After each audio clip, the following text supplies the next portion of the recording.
Bangladesh test দলের নেতৃত্বে হঠাৎই এলো বড় পরিবর্তনের ইঙ্গিত। কলম্বো টেস্ট শেষে যখন সবাই ব্যাট বলের পারফরম্যান্স নিয়ে আলোচনায় ব্যস্ত, তখন সংবাদ সম্মেলনে উপস্থিত হয়ে নাজমুল হোসেন শান্ত জানিয়ে দেন আর টেস্ট দলের অধিনায়ক থাকছেন না তিনি। তার এই ঘোষণায় চমকে যায় পুরো ক্রিকেট মহল।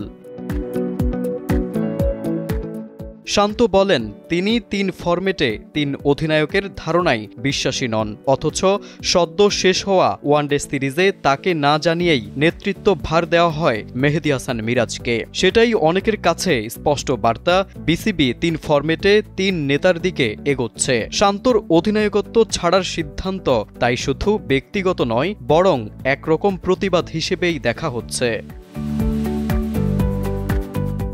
এখন প্রশ্ন, শান্তর পর টেস্ট নেতৃত্বে কে? ক্রিকেট মহলে সবচেয়ে বেশি আলোচিত নাম মেহেদী হাসান মিরাজ। নিয়মিত পারফর্মার, অভিজ্ঞ এবং সর্বশেষ ওয়ানডে দলের নেতৃত্ব পেয়েছেন। ব্যাটে বলে অবদান রাখার পাশাপাশি ঠান্ডা মাথা এবং কৌশলী সিদ্ধান্ত অনেকের কাছে তাকে নেতৃত্বের যোগ্য করে তুলছে।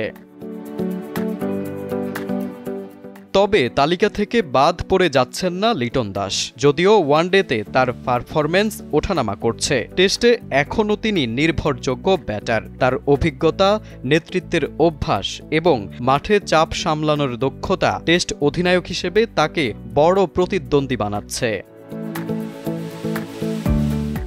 জাতীয় দলের সাবেক নির্বাচক হান্নান সরকার মনে করেন, বিসিবির পছন্দের শীর্ষে রয়েছেন মিরাজ। তার ভাষায়, শান্ত ভালো করছিল, কিন্তু এখন সে ব্যাটিংয়ে মনোযোগ দিতে পারবে। পরবর্তী অধিনায়ক হিসেবে মিরাজই এগিয়ে, যদিও লিটনের কথাও আসতে পারে। তবু আমার মনে হয় মিরাজই ফেভারিট।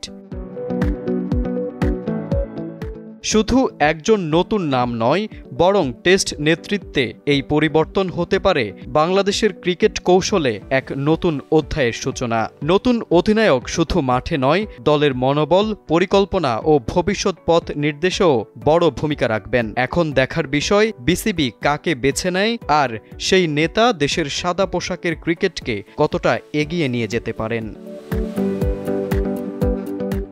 তারেক আজিজ, সময়ের আলো।